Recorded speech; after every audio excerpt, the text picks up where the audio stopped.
Hello, bachcho. Let's read the question.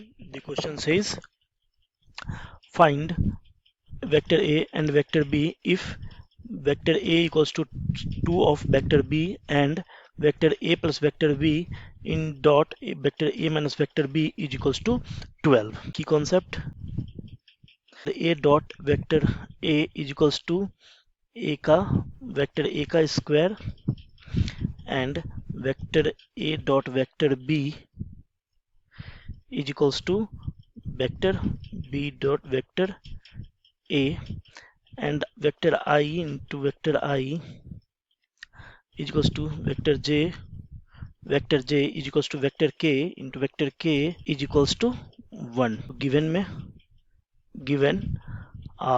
vector A is equals to 2 of vector B, करेंगे vector A plus vector B into vector A minus vector B is equals to 12.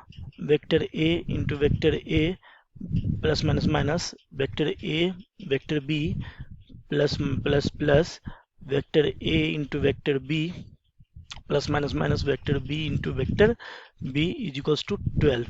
अब ये हमारा क्या हो जाएगा, vector A into vector A minus ये हमारा cancel out हो जाएगा, वेक्टर B इंटू वेक्टर, तो वेक्टर A और वेक्टर A को हम लोग प्रॉपर्टीज के द्वारा क्या लिख सकते हैं, वेक्टर A का square and vector B into vector B को हम लोग क्या लिख सकते हैं, वेक्टर B का स्क्वायर. तो ये हमारा हो जाएगा एक वेक्टर A का स्क्वायर माइनस वेक्टर B का स्क्वायर इज इक्वल्स टू 12. क्या हो जाएगा, A equals to 2, B vector मेरा दिया हुआ है तो हम A की जगह क्या लिखेंगे, 2B लिखेंगे. तो 2B वेक्टर का स्क्वायर माइनस B का वेक्टर का स्क्वायर इज इक्वल्स टू 12 जाएगा.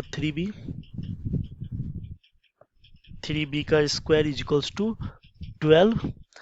तो यहाँ से हमारा वेक्टर B का स्क्वायर इज इक्वल्स टू निकल जाएगा 12/3 इज इक्वल्स टू 4. तो vector B is equals to root under 4.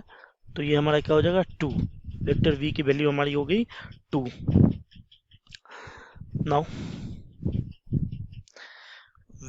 Vector A is equals to 2 of vector B हमारा ये गिवन है. तो हमारा A का vector is equals to 2 into B की वैल्यू आई है 2. तो A इक्वल्स टू क्या हो जाएगा हमारा, vector A equals to 4. Therefore vector A equals to 4 and vector B equals to 2. Hence the final answer is vector A equals to 4 and vector B equals to 2. Hope you understand it well. Best of luck.